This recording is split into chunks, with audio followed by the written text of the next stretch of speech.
Hey everyone, Brandon here with Socket Monkey Garage. What a week it has been. So much new information is coming from many sources online that all point to the imminent release of the Dodge Charger Daytona EV. These are exciting times. I have a lot to share.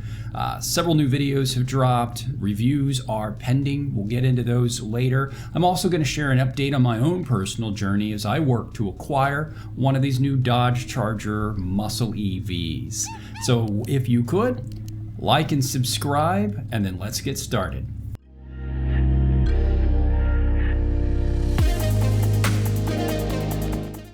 Wow, what a week so far. So much is happening. It is obvious that Dodge is ready. They feel like the Charger is ready to go. They're ready to get these to dealers. They're ready to get them in the hands of owners, and they certainly have been putting them in the hands of reviewers. So let's start off real quick with that. Over on Instagram, Maran Motoring uploaded this photo that caught my attention, and as you can see, they clearly have brought some car reviewers out to Phoenix to show off this car, to allow them to take some time to get a hands-on impression.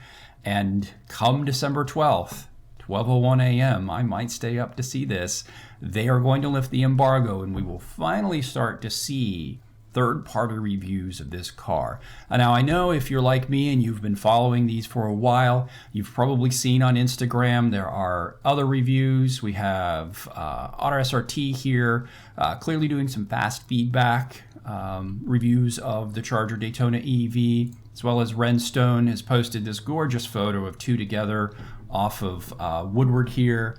Just exciting times. I've been just waiting with bated breath for anything that comes out, and it is clear that as we go into December and we wrap up 2024, these 2024 Dodge Chargers are going to be landing on lots, and I hope one's landing in my driveway soon after. Another sign that things are really picking up speed is the fact that the MOPAR YouTube channel, and I will link all of these below so you too can go out and check it out for yourself. But one of the things that is always clear that a marquee is preparing to launch a new model, not only just a new model, but a model that is the first of its kind on a new platform, is when they release the video owner's manual, so to say. So as you can see here on the MOPAR site, they have just recently uploaded a slew of new videos that cover things such as the creep setting, how to charge the car, the active driving assist. Let's jump in real quick and just check this one out here.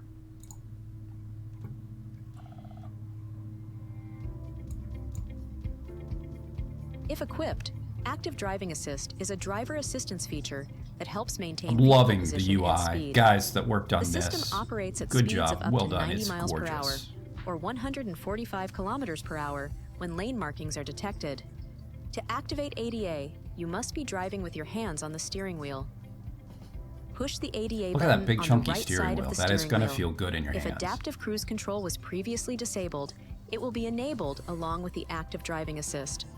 Push and release the Set Plus or Set Minus button when the desired speed is reached to engage ACC, and adjust the ACC distance setting as needed.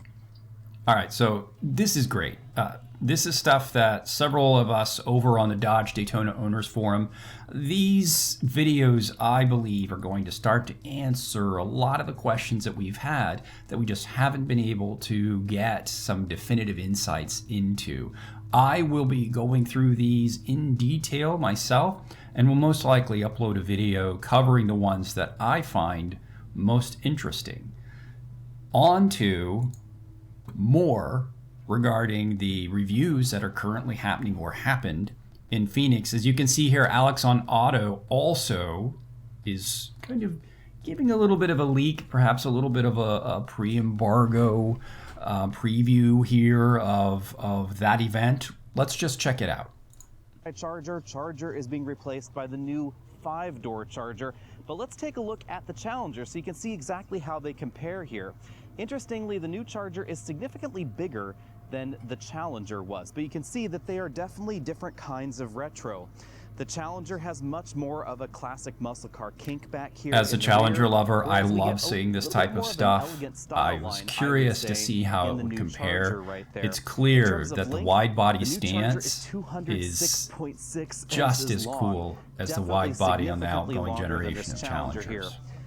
Both are instantly recognizable as a Dodge. This has that sort of eyebrow kind of shadowy front end. This one is of course owned by Radford One of my Racing School, favorite where we're out features here on a car driving design. the new Charger. Stay tuned for that video coming up soon.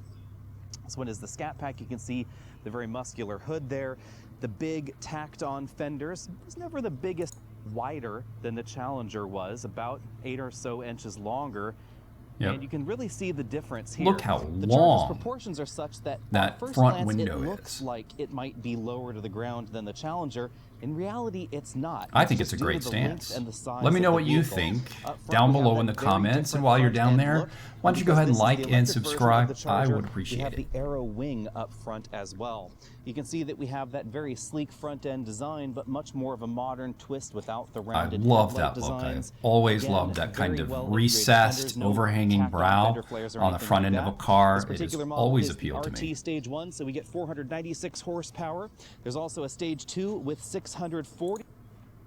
Cool stuff. Exciting. I'm getting goosebumps. There's so much that's happening so quickly. It's like a flurry of stuff that I can really honestly barely keep up with. It's almost like every 10 minutes I refresh my browser and something new has come out. And speaking of something new, I'm sure you may have seen it, but if you haven't, I am excited to share with you a new promo that Dodge has released that will get your blood pumping for saving the planet.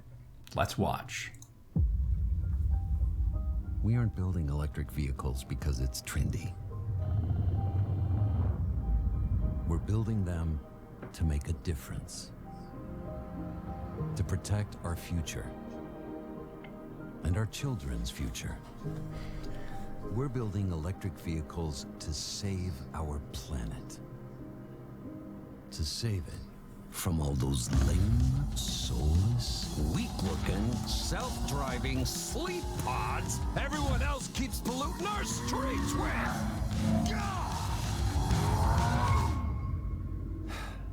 That's why we're doing it.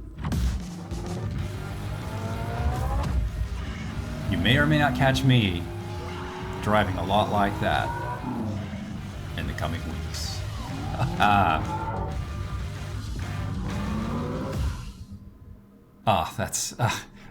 I'm getting goosebumps right now. That was awesome. When I saw that drop, I had to run into the living room, pull it up on the Chromecast, and show my wife. It was just incredible.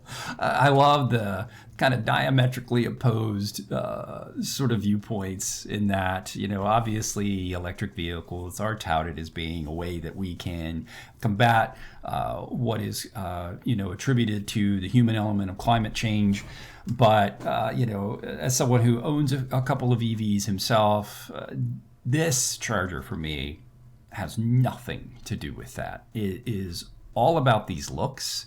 It's all about that power, and it is all about that sound. And I cannot wait. And if you subscribe and you stay tuned, I promise you a flood of content coming from me that will cover my own personal experiences with this car. That way, if you're on the fence or you're new to this and you're just maybe curious, at least you can get some insights from an actual owner who will give you a candid view into what it's like behind the wheel, as well as the ownership over the long term. All right, speaking of that, I will have to admit, I was on a bit of a roller coaster this week when it came to the order for my unit. So I'm sure, as you recall, if you've seen my other videos, if not, I will link those up above. You can go check it out after you're done watching this one. But I placed an order and a deposit down on the 2024 Scat Pack Stage 2 First Call Edition myself back in October. And at that time, the first call program was scheduled to end at the end of that month. I got in just under the wire on the 30th before the expiration on the 31st. I felt good about that. And as you can see here on my POC, I had an estimated ship date for the car, which is currently in storage, That estimated ship date was the 7th, a few days before my birthday. I thought, this is going to be an excellent birthday present to myself. Cannot wait. Well, I'm sure, as you know, if you watch some of the other videos, that date has slipped, and I'm sure it slipped for a lot of people. And I know that all of those members of the team at Dodge that are working hard, not only to get this car ready for its introduction, but to get it into the hands of dealers and on the lots and in the hands of users, are doing everything they can. And I have to trust that the decisions they're making and the impacts they have on those of us in our position here, there's a reason and a purpose behind it. I don't have any insights into what that is, but I'm sure that there will be no doubt when these cars come out that they took every measure necessary to ensure that they are ready to go. This is a paradigm shifting car. It's incredibly important to the brand and its future. And I for one, while maybe a little disappointed that my date slipped from the 7th to the 15th to the 29th, and now I'm being told it'll come out on December 15th.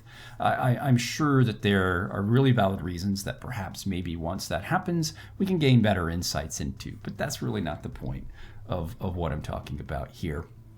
One thing I do want to discuss is some news has been released regarding the new lease structures. And I'm pretty sure if we go over here to the forums, you can see that there are a lot of discussions around the financing and lease offers. So in talking to my dealer and my sales consultant, we did determine that those lease structures are available. If you're a member of Lease Hacker, you can get details, deeper details if you're a member there. Just real quick to cover it, we are looking currently at a 24-month lease. I think actually Dodge has updated that information on their website with around $4,000 or $5,000 cash down, an estimated payment of around $611 a month. But they're also offering, for those who wish to purchase, a 0% APR for 72 months. But if we go over here to Cars Direct, the article I'm talking about shows some incredible information. I have actually never seen a lease offer this good. So in addition to the news about how they're already projecting very high residual values for these cars, anywhere like up to 61%, which that's ridiculous. On my new 2024 Kia EV9, I think the residual was 52. And I can tell you the money factor on that lease was much higher than what we're seeing here. As you can see, and I have confirmed this with my dealer, the money factor on the lease structure that was available at the time I discussed this with them on Monday was a 0.00006. That came into, I think with the lease I was looking at, like an under $200 rent charge. That's super low. It's very clear. Dodge recognizes it's incredibly important to induce and entice this new generation of buyers to acquire these cars in a way that they prefer, that's as affordable as possible, so that these cars can get on the road and really truly start to demonstrate just how incredible they can be. So yeah, having the date shifted was a little disappointing. I have heard, and I can't share any details from whom, but insiders within Dodge itself have assured me that that car will reach KZ, which that is the code for released. It's invoiced and released to the dealer.